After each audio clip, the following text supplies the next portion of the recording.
Thank you, Sam, for bringing us to this point. Good morning, everyone. He is risen. He's risen indeed. So I don't know how your yesterday went. Saturday, how do you spend Saturdays? Maybe you have a list, Saturday chores that you do. Laundry, wash the floors, whatever, chores around the house. Maybe since this is a long weekend, I know that some of you have company. So you've been busy with your company, and it's good to have so many with us this morning. For some, yesterday was just another day of work. But for most of us, yesterday was another Saturday. But I wonder if you've ever thought about how the Saturday after Good Friday was like for those closest to Jesus, for the disciples, for the women, for all of those who had trusted him, followed him. I am sure that for them, that Saturday was not just another Sabbath. What would it have been like to sit on that Saturday with the mother of a young man who had just been brutally and unjustly executed? What words can you say to her?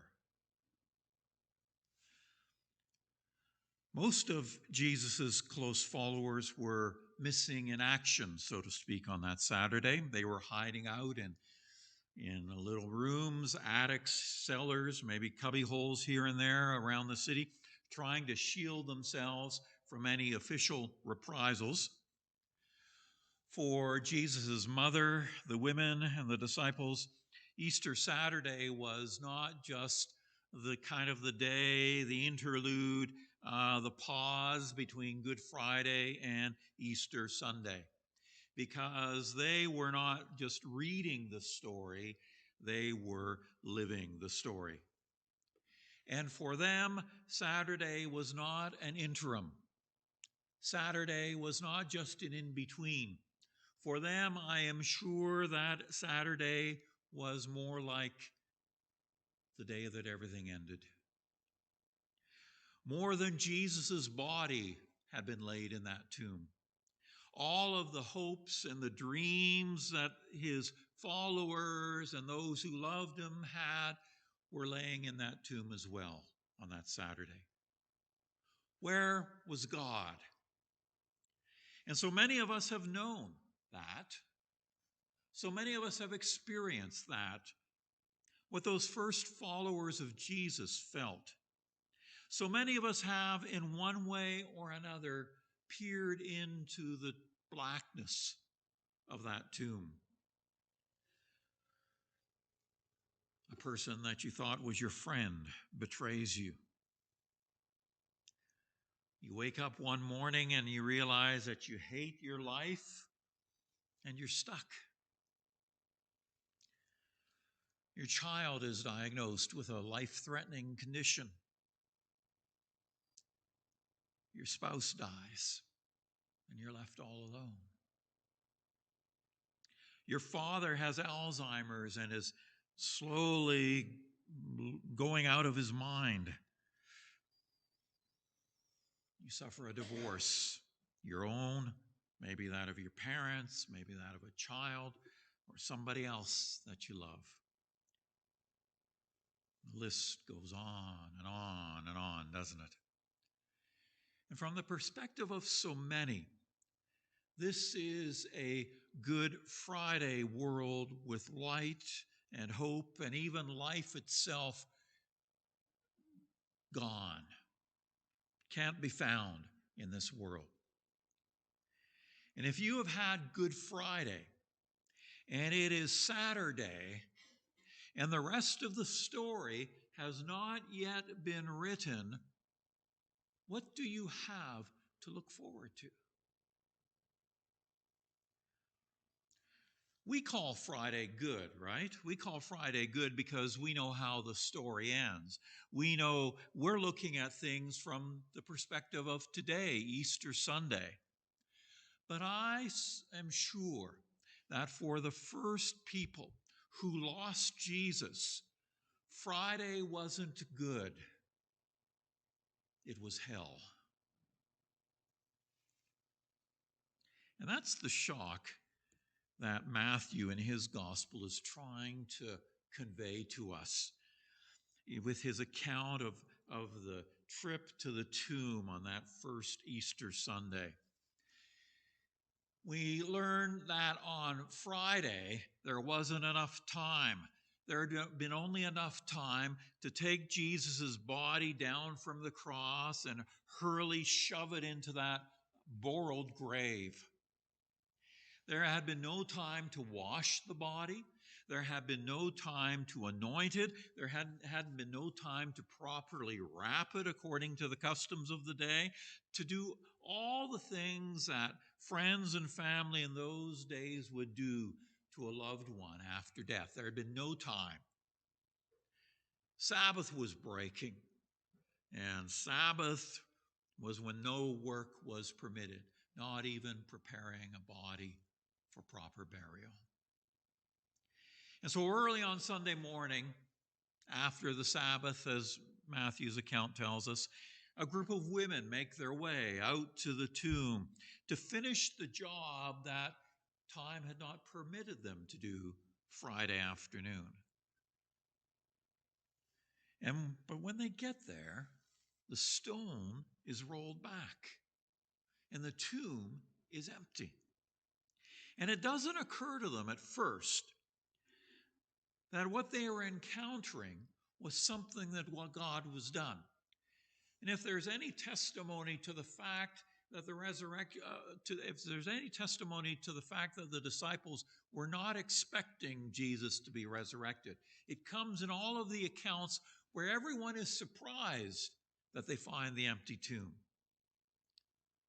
And for some of us, the reason that we get stuck in Easter Saturday is that we cannot envision God doing anything about our situation, about our condition. That we take other things more seriously than God. We take the government more seriously than we do God. You just have to listen to the news for proof of that, and all of our conversations about the politics of the day. After the weather, we get on to the politics. We fear God less than that. We fear God less than we fear disgrace. We fear God less than we fear illness or being alone. Maybe for some of us, we are fearing retirement or poverty. And of course, the fear of death. All of those dominate our lives. And we fear God less than those things. For most of us, the fear of death, the thought of our own dying, I think that absorbs a lot of our energy, right? We do a lot to try to stave that off, to try to delay that as long as possible. We think about that more than we maybe think about any of the problems associated with the dying of Jesus. Here's the conundrum, though. When we take anything more seriously than God, then God ceases to be God for us. The women who came to the tomb, understandably, are stuck in their Easter Saturday world. And they are totally unprepared for the shock of an Easter Sunday world. The Marys have been taking the death of Jesus seriously, but more seriously than the God who sent Jesus. And so the words of the angel, as recorded in the account on your screen in Matthew, don't be afraid. I know you're looking for Jesus who was crucified. He's not here. He has risen,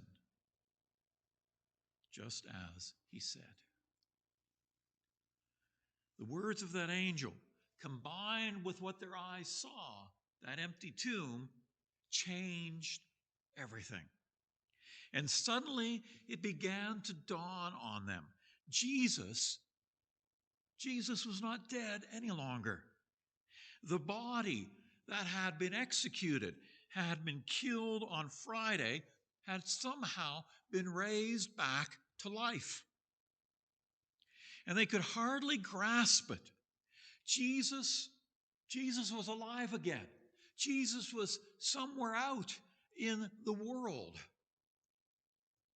And suddenly, where there had only been an Easter Saturday, a new future has emerged. And what they thought was over and done with, was buried in the tomb, was actually very much alive and well.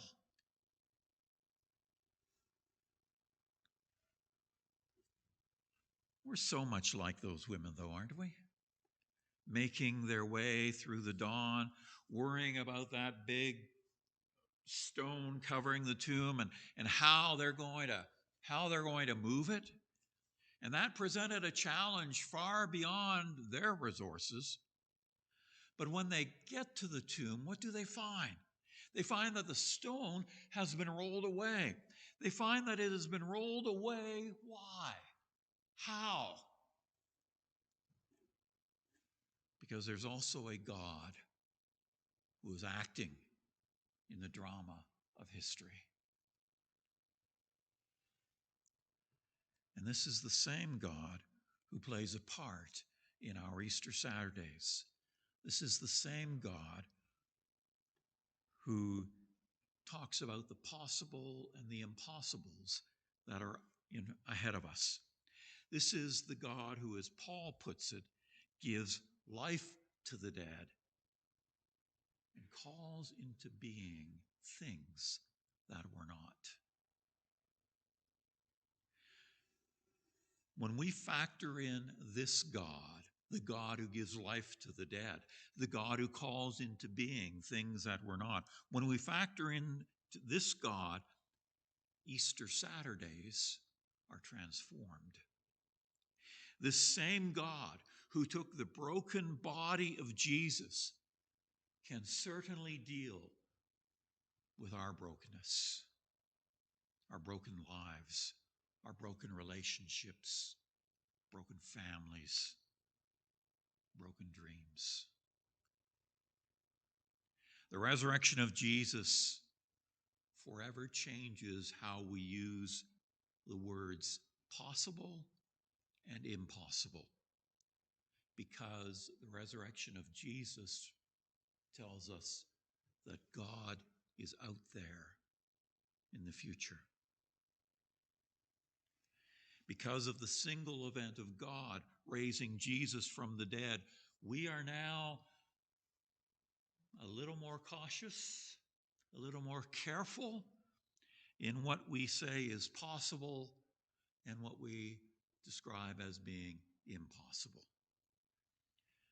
The resurrection of Jesus forces us to recognize this God who gives life to the dead and calls into being things that were not. And when we acknowledge this God, we're freed from tackling all of those heavy gravestones that are in our future, as if our strength is all that we have. And looking at all the broken things within my life, looking at all the broken things around me, I no longer conclude that I cannot do anything about them, that they are just beyond me. Because the resurrection of Jesus means that out there there is a future. And there is a future with God. Not just any God, but the God who had power enough to raise Jesus back from the dead. That God is in our future. that's a combination, mine and your future, our future. And the fact that Jesus came back from the dead on a quiet Sunday morning some 2,000 years ago changes everything. Changes our beliefs, changes our ethics, changes our politics, changes our time, changes our relationships.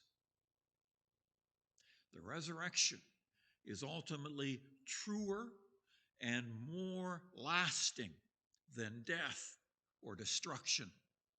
It's truer and more lasting than violence or viruses.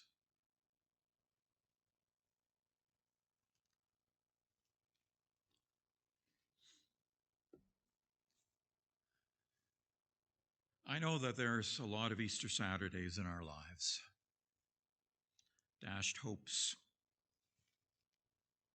stalled careers, divided families, broken relationships. And I know that for some of you, the future today looks pretty bleak. You may say, well, I look out and I see a lot of gravestones that are too heavy for me to move.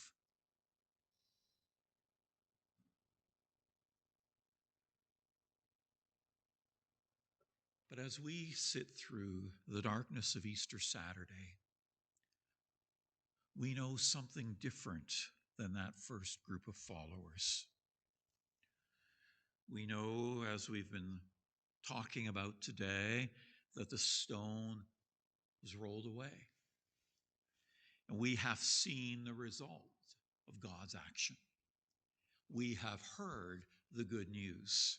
He is risen. He is risen indeed. And to us who know a resurrecting God, the empty tomb shouts as loud can be, there is hope in all of our hopeless experiences. To us who serve the God who gives life to the dead and calls into existence the things that do not exist, there is meaning in all that is happening in our lives that brings us face to face with our own need for hope.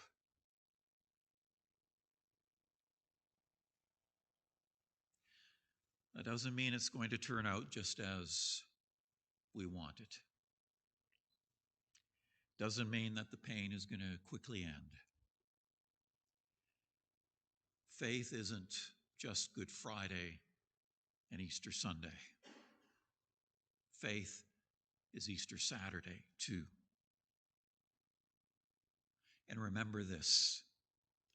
Remember how much is sitting in that cold, dark tomb with the resurrected Lord.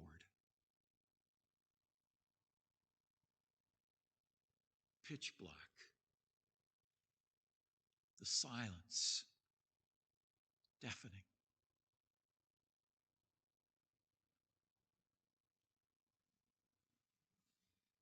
But in the tomb,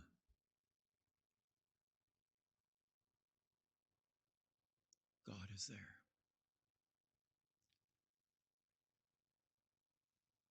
As his son lays dead in the tomb, God is there. Even in death, God is there. And there is hope in that tomb on Saturday. And because Jesus came out of the tomb, there is hope. The story doesn't end in a grave. It doesn't end in Mary Magdalene's grave. It doesn't end in my grave. It doesn't end in your grave. There is a future for us all. And there is hope for us all. There is a future and a hope for us all because the truest fact of the universe is the tomb is empty. And the empty tomb is evidence that love triumphs over death, that weakness prevails over strength, that beauty outlives ashes. And Jesus is risen. Jesus is risen in actual history with real flesh, with real fingers and bones and blood. And there is hope that our mourning will be comforted and that death will not have the last word. And even in the darkness of Easter Saturday, we dare to say, the light has not been overcome. God is with us. Even in our Easter Saturdays, even when death surrounds us, we are not alone. There is God who raised Jesus from the dead. And because he rose, because he lives, there is hope.